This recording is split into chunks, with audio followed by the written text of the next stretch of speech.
আসসালামু আলাইকুম। সবার আগে বাছাই করা 10টি আন্তর্জাতিক খবর জানিয়ে দেব। প্রথমেই থাকছে শিরোনাম। তবে তার আগে অনুরোধ থাকবে ভিডিওটিতে একটি লাইক দিবেন।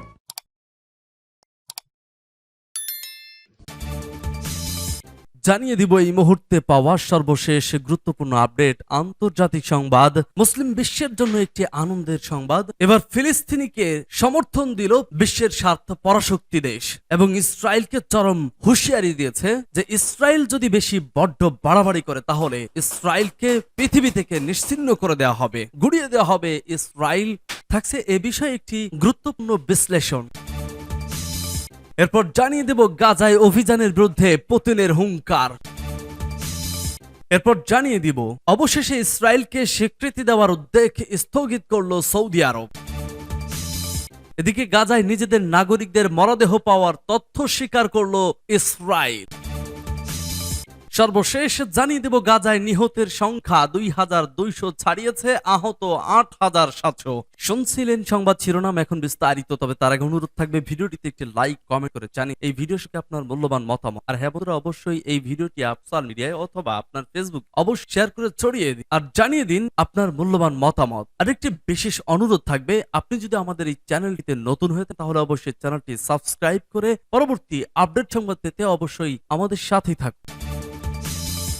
ইসরায়েল আমেরিকার মরণ ছাড়া গতি নাই, এবার ফিলিস্তিনের পক্ষে দাঁড়ালো 7 পরাশক্তি। কোন প্রকার ইশারা ইঙ্গিত ছাড়াই শনিবার অবরুদ্ধ গাজা থেকে ইসরায়েলে নজিরবিহীন হামলা চালায় ফিলিস্তিনি স্বাধীনতাকামী সংগঠন হামাস। হামাসের এমন হঠাৎ হামলার জবাবে গাজায় পাল্টা আক্রমণ শুরু করে ইসরায়েল। টানা এক সপ্তাহ বিমান হামলার পর এখন ফিলিস্তিনের বিভিন্ন জায়গায় স্থল অভিযান শুরু করেছে ইসরায়েল। গাজায় ইসরায়েলি বিমান হামলায় অন্তত 2215 ফিলিস্তিনি নিহত এবং 8714 জন আহত হয়েছে। এছাড়া ইসরায়েলে নিহতের সংখ্যা 1300 জন এবং আহত হয়েছে 3400 জনেরও বেশি। মৃতদের সংখ্যা বেড়েই চলছে। এদিকে চলমান এই যুদ্ধ নিয়ে পক্ষ বিপক্ষ ভাগ হয়ে গেছে বিশ্বের শক্তিধর দেশগুলো। ইতিমধ্যে পশ্চিমা দেশগুলোর বেশিরভাগ ইসরায়েলের পক্ষ নিয়েছে। বিশ্বের সবচেয়ে ক্ষমতাধর দেশগুলোর অন্যতম যুক্তরাষ্ট্র ইতিমধ্যেই তাদের ইসরায়েলিদের হয়ে লড়াই করার জন্য 2টি রণতরী পাঠিয়েছে। বিবিসি জানায় বিমান বহনকারী একটি জাহাজ ইসরায়েলের কাছে নিয়ে যাচ্ছে বলে জানিয়েছে যুক্তরাষ্ট্র। যুক্তরাষ্ট্রের প্রতিরক্ষা মন্ত্রী লয়েড অস্টিন জানিয়েছেন যে মার্কিন রণতরী ইউএসএস জেরাল্ড আর ফোর্ড একটি মিসাইল ক্রুজার ও 4টি মিসাইল বিধ্বংসী যান ও অঞ্চলের দিকে যাচ্ছে। ফ্রান্স বিভিন্ন আন্দোলনের সত্যাধিকার ও বাকস্বাধীনতা ঝান্ডাধারী হলেও ফিলিস্তিনের পক্ষে যে কোনো আন্দোলন নিষিদ্ধ করেছে দেশটি। এছাড়া সাম্প্রতিক সংঘাত শুরুর পর কানাডায় ফিলিস্তিনের পতাকা বহনের জন্য এক নাগরিক লাঞ্ছিত হওয়ার নজিরও রয়েছে। জার্মানি, অস্ট্রেলিয়া, নেদারল্যান্ডস ও যুক্তরাজ্যে ফিলিস্তিনপন্থী যে কোনো বিক্ষোভ ও র্যালিকে সন্ত্রাসবাদের সমর্থন হিসেবে দেখা হবে বলে সতর্ক করে। তবে চলমান এই যুদ্ধে বিশ্বের বেশ কয়েকটি পরাশক্তি ও ক্ষমতাধর রাষ্ট্র ফিলিস্তিনের পক্ষে দাঁড়িয়েছে। বেশ কয়েকটি শক্তিধর দেশ রাষ্ট্রনীতির মাধ্যমে সমাধানের কথা বলেছে। ফিলিস্তিনের পক্ষে শক্তিধর যেসব দেশ দাঁড়িয়েছে তার মধ্যে অন্যতম ভারত। প্রথমে ভারত ইসরায়েলকে সমর্থন জানালেও পরে সিদ্ধান্ত বদল করে ফিলিস্তিনকে সমর্থন দিয়েছে ভারতের এই কট্টরবাদী হিন্দুত্ববাদী নরেন্দ্র মোদী সরকার। ফিলিস্তিনকে আরো সমর্থন করেছে চীন। চীনের পররাষ্ট্র মন্ত্রণালয়ের মুখপাত্র বলেন, সমস্যার সমাধানে আন্তর্জাতিক সম্প্রদায়কে জরুরি ভিত্তিতে কাজ করতে হবে। এ লক্ষ্যে চীন আন্তর্জাতিক সম্প্রদায়ের সাথে নিরলসভাবে কাজ করে যাচ্ছে। এরপর ইরান ইসরায়েলের স্মরণকালে সবচেয়ে বড় হামলার ঘটনায় ফিলিস্তিনি যোদ্ধাদের অভিবাদন জানায় ইরান। শুধু ইরান সমর্থনই জানাননি ফিলিস্তিনকে। ইরানের সর্বোচ্চ নেতা আলী খামেনির এক উপদেষ্টা শনিবার ফিলিস্তিনি যোদ্ধাদের বিগত বছরগুলোতে সবচেয়ে বড় হামলা করায় অভিবাদন জানান। রাহিম সাফাবি নামের ওই উপদেষ্টা বলেন, আমরা ফিলিস্তিনি যোদ্ধাদের স্বাগত জানাই।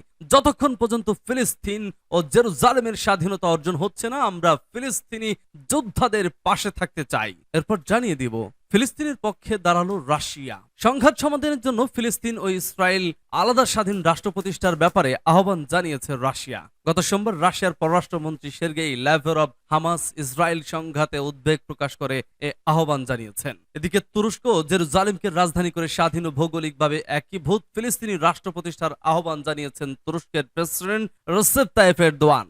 অবশেষে সৌদি আরব ফিলিস্তিনের গাজা ভিত্তিক স্বাধীনতাকামী সশস্ত্র গোষ্ঠী হামাসের সঙ্গে ইসরায়েলের সামরিক বাহিনীর চলমান যুদ্ধ নিয়ে এবার মুখ খুললেন সৌদি যুবরাজ মোহাম্মদ বিন সালমান। এদিকে উত্তর কোরিয়া, হামাস ও ইসরায়েল যুদ্ধে ফিলিস্তিনের পক্ষে নিজেদের অবস্থানের কথা আগেই জানিয়েছে বিশ্বের দুই পরাশক্তি চীন ও রাশিয়া। এবার তাদের সঙ্গে যোগ দিল পরমাণু শক্তিধর আরেক দেশ উত্তর কোরিয়া। দেশটি বলছে গাজায় রক্তক্ষয়ী সংঘাতের জন্য ইসরায়েল দায়ী।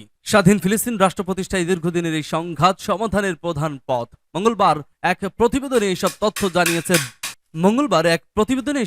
জানিয়েছে ব্রিটিশ বার্তা সংস্থা রয়টার্স। গাজায় অভিযানের বিরুদ্ধে পুতিনের হুঙ্কার। গাজায় ইসরায়েলের প্রতিরক্ষা বাহিনীর স্থল অভিযান নিয়ে সতর্ক বার্তা দিয়েছেন রাশিয়ার প্রেসিডেন্ট ভ্লাদিমির পুতিন। তিনি বলেন, ইসরায়েল যদি গাজা উপত্যকায় স্থল অভিযান পরিচালনা করে সেক্ষেত্রে বেসামরিক নিহতের সংখ্যা অগ্রহণযোগ্য পর্যায়ে পৌঁছাবে। শুক্রবার সাবেক সোভিয়েত অঙ্গরাজ্য কিরগিজস্তানের রাজধানী বিশ্বক এক বক্তব্যে এই বার্তা দেন। পুতিন বলেন, আবাসিক এলাকায় ভারী অস্ত্রশস্ত্রের ব্যবহার খুবই জটিল একটি ব্যাপার এবং এর পরিণতিও হবে মারাত্মক, কারণ এই পরিস্থিতি স্থল অভিযান পরিচালিত হলে সাধারণ বেসামরিক নিহতের সংখ্যা ভয়াবহ পর্যায়ে পৌঁছাবে এবং তা কোনোভাবেই আন্তর্জাতিক সম্প্রদায়ের কাছে গ্রহণযোগ্য হবে না। 2 বছর ধরে পরিকল্পনা ও প্রস্তুতি শেষে 7 অক্টোবর ভোর রাতে ইসরায়েল অতর্কিত হামলা চালায় ফিলিস্তিনের গাজা ভূখণ্ডের নিয়ন্ত্রণকারী গোষ্ঠী হামাস। সর্বাত্মক এই হামলার প্রথম দিকে খানিকটা অপ্রস্তুত অবস্থায় পড়লেও শিগগিরই তা কাটিয়ে পূর্ণ শক্তিতে ময়দানে নামে ইসরায়েলের প্রতিরক্ষা বাহিনী। হামলার প্রথম দিকে থেকে এ পর্যন্ত ইসরায়েলের বিভিন্ন সামরিক বেসামরিক স্থাপনা লক্ষ্য করে হাজার হাজার গ্রেনেড ছুড়েছে হামাস। জবাবে গাজায় গত 6 দিনে বিমান হামলা চালিয়েছে আইডিএফ এর বিমান বাহিনী এবং এই সময়সীমায় অন্তত 6000 বোমা ফেলা হয়েছে উপত্যকায়। বস্তুত 1953 সালের পরেই প্রথম এত বড় মাত্রার যুদ্ধ হচ্ছে আল আকসা অঞ্চলে। ইসরায়েলের সরকার ইতিমধ্যে হামাসকে চিরতরে ধ্বংস করে দেওয়ার ঘোষণা দিয়েছে। ইসরায়েলকে স্বীকৃতি দেওয়ার উদ্যোগ স্থগিত করল সৌদি আরব। ইসরায়েল ও ফিলিস্তিন সংঘাতের পরিপ্রেক্ষিতে আমেরিকার মধ্যস্থতায় সৌদি ইসরায়েল সম্পর্ক স্বাভাবিক করার প্রয়াসের ব্যাপারে পূর্বের অবস্থান পূর্ণ বিবেচনা করছে সৌদি আরব। বার্তা সংস্থা এএফপি সংবাদ সূত্রে জানাচ্ছে, ইসরায়েলের সঙ্গে সম্পর্ক স্বাভাবিকের উদ্যোগ আপাতত স্থগিত রাখবে সৌদি আরব। এই সংঘাত সৌদি আরব ইরানের সঙ্গে আলোচনায় বাধ্য করেছে। পুরো অঞ্চল জুড়ে সহিংসতার ব্যাপক বৃদ্ধি রোধ করার চেষ্টা হিসেবে সৌদি ক্রাউন প্রিন্স মোহাম্মদ বিন সালমান ইরানের প্রেসিডেন্ট ইব্রাহিম রাইসির সঙ্গে প্রথমবারের মতো ফোন আলাপ করেছেন। সংশ্লিষ্ট সূত্রে রয়টার্স জানাচ্ছে, সৌদি ইসরায়েল স্বাভাবিক করার মার্ক সমর্থিত আলোচনায় বিলম্ব হবে। রিয়াদ ইসরায়েল সঙ্গে সম্পর্ক স্বাভাবিক করার বিনিময়ে আমেরিকার সঙ্গে প্রতিরক্ষা চুক্তি করতে চায়। হামাসের হামলার আগ পর্যন্ত ইসরায়েল এবং সৌদি উভয় বলে আসছিলেন যে তারা একটি চুক্তির দিকে অবিচলিতভাবে অগ্রসর হচ্ছে, যা মধ্যপ্রাচ্যকে নতুন আকার দিতে পারে। যদিও সৌদি আরব কখনো ইসরায়েলকে রাষ্ট্র হিসেবে স্বীকৃতি দেয়, তবে ইসরায়েলের সঙ্গে সম্পর্ক স্বাভাবিক করতে গত কয়েক মাস ধরে সৌদি আরবকে চাপ দিয়ে আসছে যুক্তরাষ্ট্র। ইসরায়েলের সঙ্গে সম্পর্ক স্বাভাবিক করতে ওয়াশিংটনের কাছে বেসামরিক পারমাণবিক কর্মসূচি হাতে নেওয়ার ব্যাপারে সবুজ সংকেত চায় মোহাম্মদ সালমান। গাজায় নিজেদের নাগরিকের মরদেহ পাওয়ার তথ্য স্বীকার করল ইসরায়েল। অবরুদ্ধ গাজা উপত্যকায় মুহুর্মুহু বোমা হামলা চালিয়েছে ইসরায়েল। টানা 7 দিন ধরে অবিরাম হামলা চালাচ্ছে দেশটি। এতে ইসরায়েলকে যেসব বন্দী গাজায় নিয়ে যাওয়া হয়েছে তাদের মধ্যে 13 জনের মৃত্যু হয়েছে বলে দাবি করেছে হামাস। এবার হামাসের সেই দাবির পক্ষে তথ্য প্রকাশ করল ইসরায়েল। গাজার উত্তরাঞ্চলে স্থল অভিযান চালানোর পর ইসরায়েলি সামরিক বাহিনী মুখপাত্র কাটছেন, সেখানে তারা নিহত ইসরায়েলিদের মরদেহ পেয়েছেন। সেই সঙ্গে এমন কিছু জিনিস তারা পেয়েছেন যেগুলো হামাস জিম্মিদের সঙ্গে থাকার সম্ভাবনা জোরালো করছে। সূত্র আল জাজিরা।